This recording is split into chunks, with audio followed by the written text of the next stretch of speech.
The government actually represents the interests of the corporate cronies. So that is why they are so hesitant on backtracking or going back on these three acts. However, in the last, from November 26th onwards, the struggle has been going ahead with great resilience from the side of the farmers. And despite all kinds of anti-campaign conspiracy theories about them being supported by the Khalistanis or Naxal groups or supported by China and Pakistan, still, even after more than 600 farmers have become martyrs in the struggle due to the extreme cold and the extreme heat conditions, still people are coming in bigger numbers. So that shows that the farmers have come ready for the long haul. They know that this government is not going to work for their benefit. It will have to be forced to repeal these acts. And for that, they are willing to strengthen this struggle, not just around the Delhi borders, but also in all parts of the country.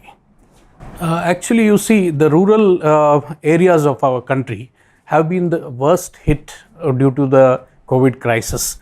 Often the crisis in the urban areas gets amplified. It is occupies space in the media and so on.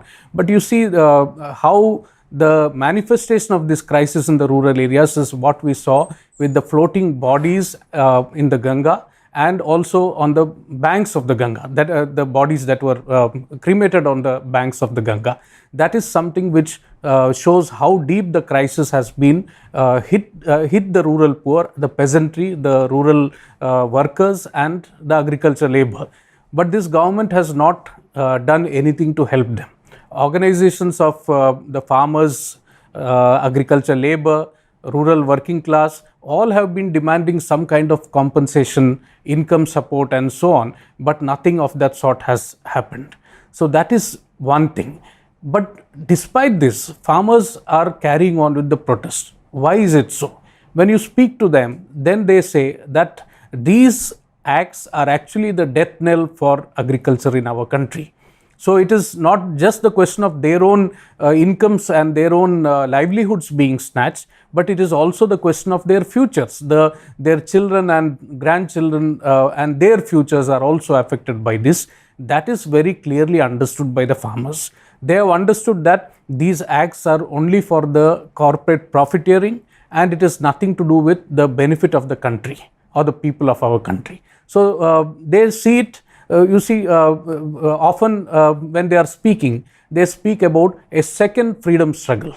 The magnitude of this struggle is also taking shape in that way. You are finding the working class coming out, the oppressed sections, the Adivasi, Dalits coming out, students, youth and women coming out. So it is actually taking the shape of a true people's struggle. It is no longer a farmer's struggle. It has turned into a people's movement. Actually, I think the biggest strength of the Samyukt Kisan Morcha is that with the experience of the last 7 years of struggle, where we have built an issue-based unity, here again it is an issue-based unity. You have more than 500 organizations. Some are very small, some only to restricted to some villages, some to districts, some having a spread across the country. So, but despite the differences on many other issues, they are united on the fact that these three acts have to be repealed, a legal guarantee for minimum support price at least 50% more than the cost of production, and the withdrawal of the Electricity Act amendments. So that is what is keeping this movement united. The other issues which may not have a consensus, that we have set aside. In the course of struggles, we have found that many of these organizations, or the Samyukt Kisan Morcha, has also taken up other issues. For instance, the solidarity expressed to the working class struggles. This is something which we never saw in our country, except maybe the left Kisan organizations, which used to take part in the protests of the working class.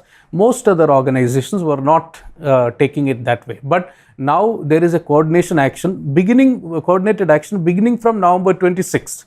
And now we are going in for a wider campaign in all the states, and in between different actions have been taken up. All have seen that there is a united and also a well coordinated action by the working class and the Samyukt Kisan Morcha.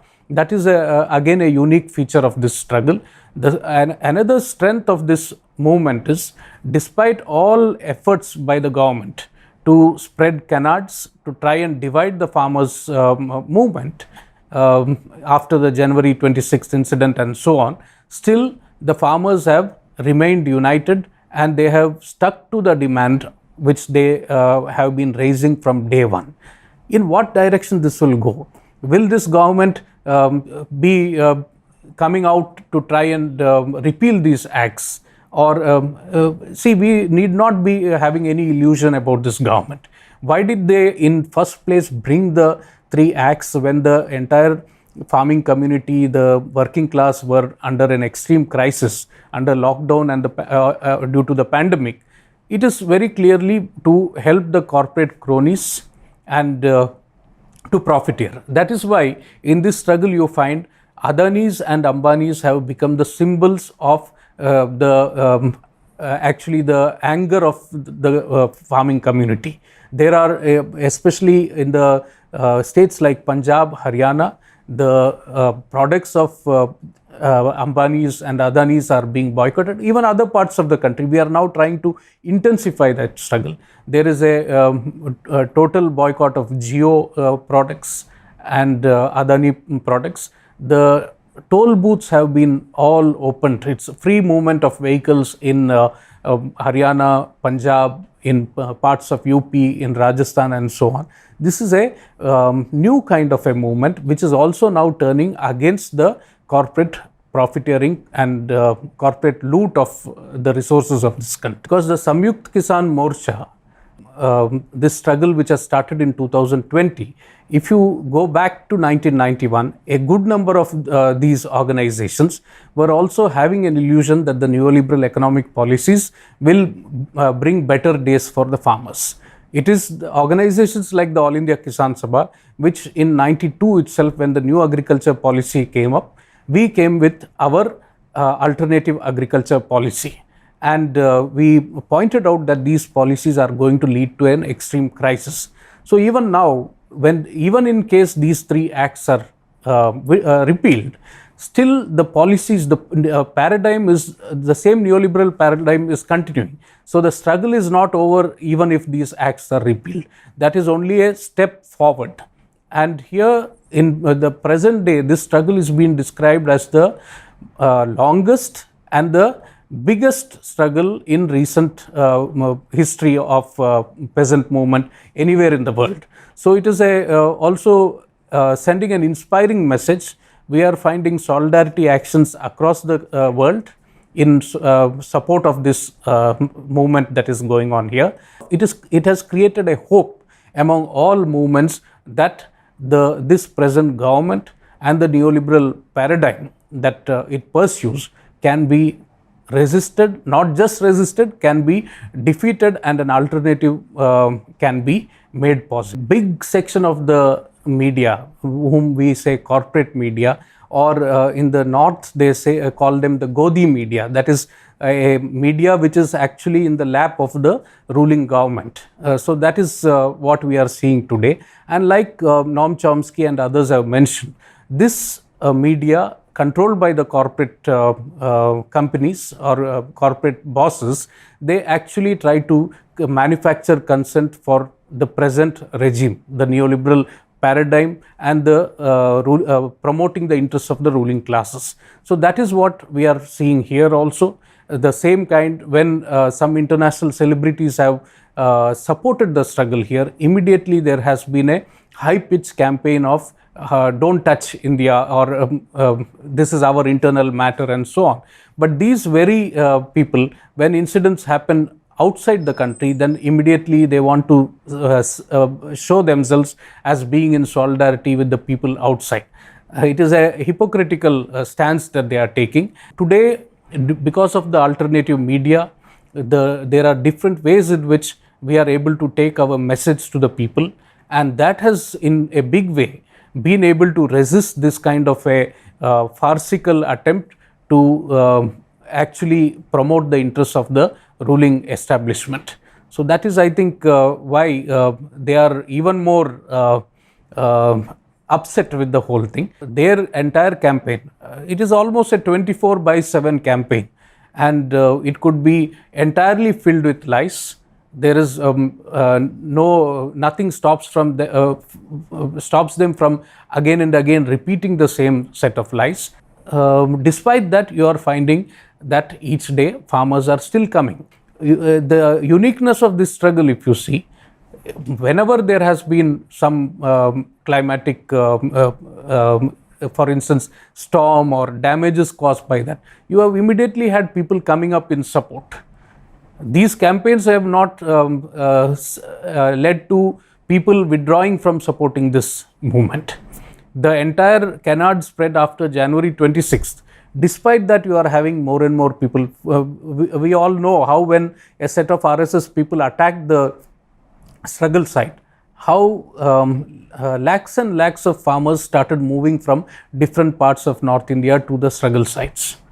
Many Mahapanchayats were held. Another unique feature is the issue of communal harmony. The government and the media have been trying to actually divide the people on different lines. That also is understood by the leadership of the Samyukt Kisan Morcha, and they have very effectively been able to counter all such propaganda. So that is, I think, already the corporate media has faced defeat at the hands of this united struggle. Actually, in Uttar Pradesh, many of the Mahapanchayats, there has been some kind of a pledge that has been taken. This was last apparently this kind during the 1857 First War of Independence or the Great Revolt. During that time, the Hindus and Muslims of these regions had come out to take such a pledge. And some of these regions are regions which earlier witnessed communal strife.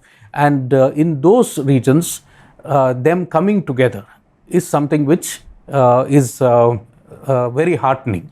Similarly, we have in parts of Haryana how the different castes, usually there is a caste oppression is something which is rampant in a large part of our country, how the need to give up caste oppression and have a united fight against these policies is being emphasized, putting forward the teachings of people like Baba Saheb Ambedkar and asking people to learn more about the teachings of social reformers of our country. See, in the last 7 years, when Narendra Modi took over in 2014, there was a lot of hype that for another 20 years, it would be the BJP and also they will usher in a Hindu Rashtra.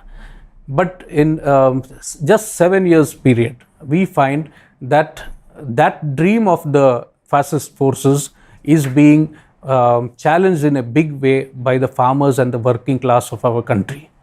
Now the unity that we have been able to build between the farmers and agriculture labor organizations and coordination and unity with the working class organizations, that is being expanded.